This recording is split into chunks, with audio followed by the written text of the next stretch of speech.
But Patrick did pay up in the end. How do they know or sense there were opals down here? Oh, well, there wasn't any. Yeah, it's just a punt. He bought this claim back in '82. Yeah. Now, he worked it for 22 years and he averaged $1,000 a year. Wow. There's not many careers out there you can say playing the pokies is the better option. Of course, such an old claim, Ron was sweeping up the crumbs from the old timers, and I can tell you now from experience, they don't leave many crumbs. That's.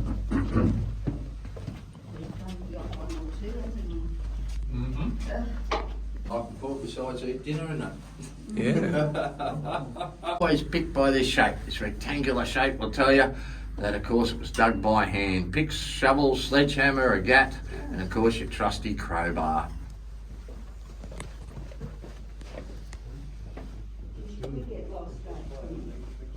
Now guys, before we start I better show you this. H and S there. Timer's shaft, this oval shape gives it away.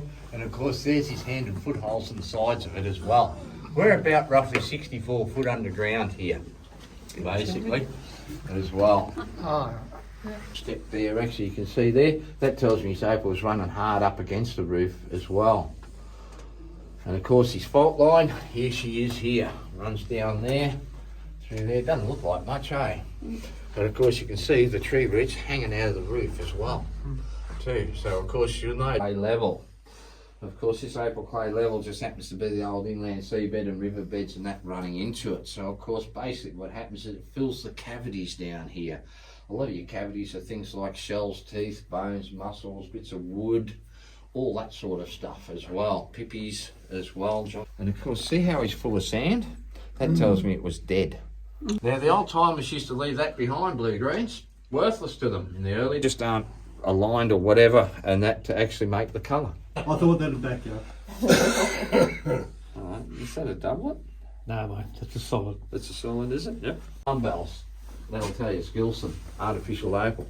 Oh. In fact, man-made opal is all uniform, is where natural opal is totally random. Yeah. But thin, pretty boring looking. And the roof's dead flat in here as well. Uneven than what it is here. That's why there was opal in there as well. And of course there's a cross fault that runs off this fault that he's following, and that's where he's pinch out or a false level. And of course here it is right here. Here's your clay as well. And of course in the environmental course, of course. Now, this course generally takes about 2 days when you're actually doing them at the bowling club there in the function rooms and that. Introduced back in '93, in fact. Shop at the moment as well. Now, what these actually are, water divining rods, basically. And of course, what they detect, the moisture in the fault lines. Now, as I was saying before there, about the lines of gum trees growing along the fault lines, well, when I'm up there on my doing that, of course, what I'm looking for are them lines of gum trees. Now, to confirm it, I walk back and forth across that line of gum trees, basically mapping that fault line out, just by drawing an X on the ground as I go with my foot. And then I walk up and down either side of it, looking for those intersecting faults. And that's where I'm sinking my holes, where those intersecting faults hit that fault. Gripping onto them at all, basically.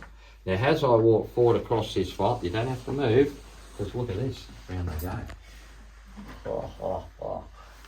Like man magic. You'll see one of those in the back of an FJ Holden ute. We then went from dry puddlers, and they're the reason you don't see the 15-20 foot high mounds of dirt around there. I'm a greedy bastard. And there they are.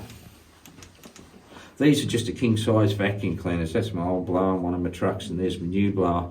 Twin stage fan. This thing will suck a house brick 90 feet vertically, no effort at all. There's my digger sitting underneath it as well. I've got one at home. And of course there's the blower pipe. As you dig the dirt, it gets sucked up that blower pipe. It's in the truck. There's no double handling, no shoveling, no barring. I can dig